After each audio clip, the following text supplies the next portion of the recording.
Hi there. I wanted to come on one more time and wrap up this plant oracle with just highlighting a few features, but let's start with one more card because the intention of wrapping it up, anything else we need to know. But I wanted to talk a little bit about Ichabod Crane. I thought it was interesting. So let's see what else you need to know before we close this. But anyway, Ichabod Crane, I kept mixing him up with the Headless Horseman, but oh, so Two of Cups, a partnership may be significant. Yeah, a partnership, maybe whether it's restored, a partnership restored that way, or even at rest. So let's talk a little bit about Ichabod Crane. So he's one of the characters in the Legend of Sleepy Hollow, and he's a schoolmaster. So he's a teacher. He also would travel to, in this little town of Sleepy Hollow, to people's homes, and he taught singing as well. And apparently he was popular with the ladies. So um, depending on the story you read, that caused a lot of jealousy in other masculines in the area. And I have to read that, so I have to put my glasses on. But he was said, so according to Irving, he was said to have a soft and foolish heart towards the opposite sex. In the story, Irving writes regarding Ichabod, he would have passed a pleasant life of it, despite the devil and all his works, if his path had not been crossed by a being that causes more perplexity to mortal man than ghosts, goblins, and the whole race of which is put together, and that was woman. So, you know, that's just his written word. So apparently he fell deeply in love or with Katrina Van Tassel, and whether he was in love with her prosperity because she was the daughter of a wealthy man and landowner. And he would go to her home. Different stories say he would teach her singing, but there was another suitor, Brom Bones, and he was not as social as Ichabod. But when I read the story of him, I'm thinking of the Gaston in Beauty and the Beast. He seems more like a Gaston character in Beauty and the Beast. But apparently, one of the nights after going there many times, Ichabod apparently proposes to Katrina and he's turned down. And it's quite possible that Katrina just used Ichabod to increase her desirability for um, Brom Bones. So I feel like I had to tell this story for some reason because I felt like that might be significant and like my heart's jumping a little. So um, it's possible someone using someone else to increase their desirability may be significant. And apparently, after Ichabod gets denied, his proposal is denied.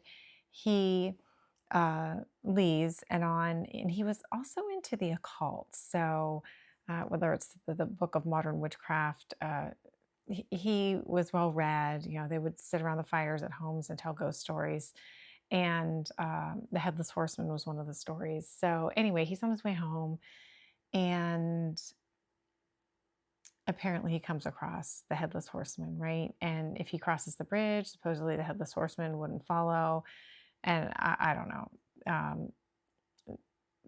A pumpkin is thrown at him, or the head, he believes is the head, and he falls off his horse. And pretty much he's never seen again, except I don't know if a farmer said that he actually believes he saw Ichabod in New York City, but it's believed that it was actually Brom Bones who scared him away. So a rival scaring someone away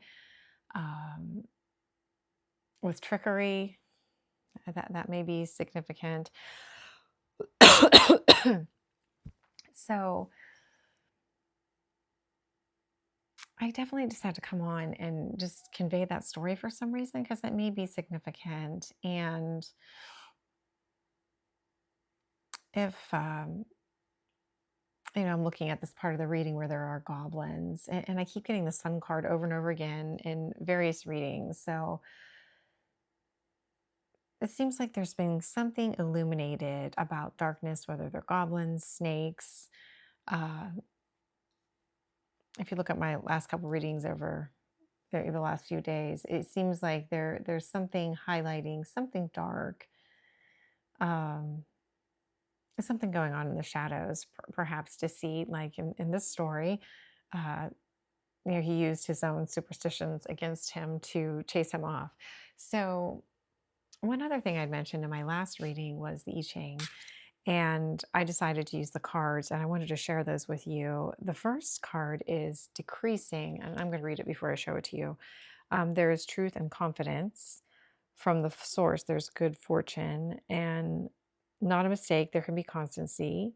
It's fruitful to have a direction to go, and two simple baskets may be used for the offering. So, that idea of something simple and pure being offered, uh, almost like it's, and I need more time to look into these deeper, but there's something pure and simple being offered that may not seem like a lot, but has a lot of potential to grow.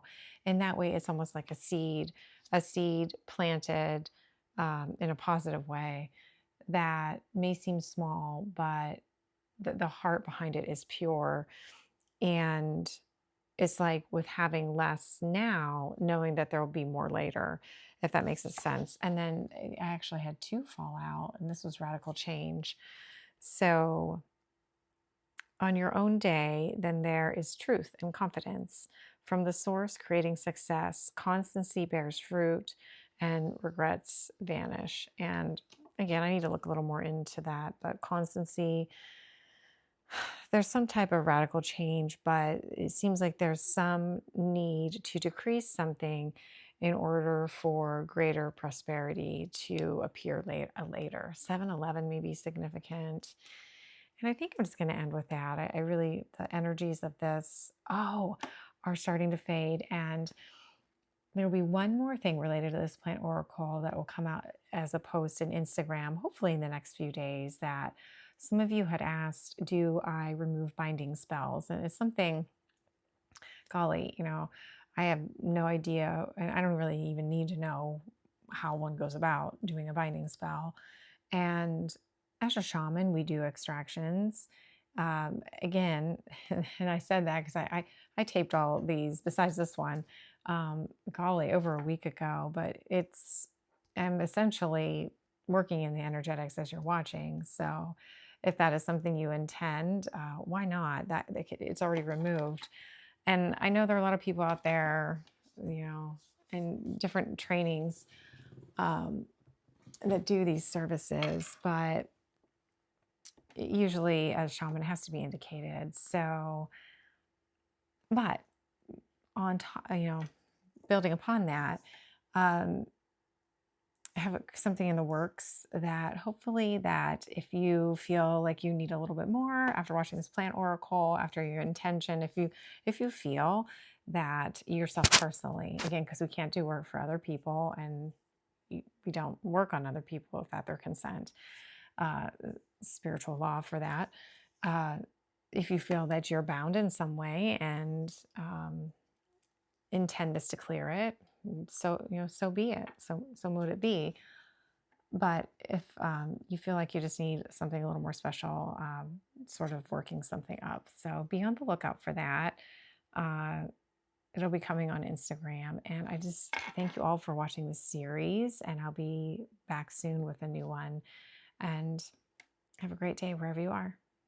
And please follow and like. Bye now.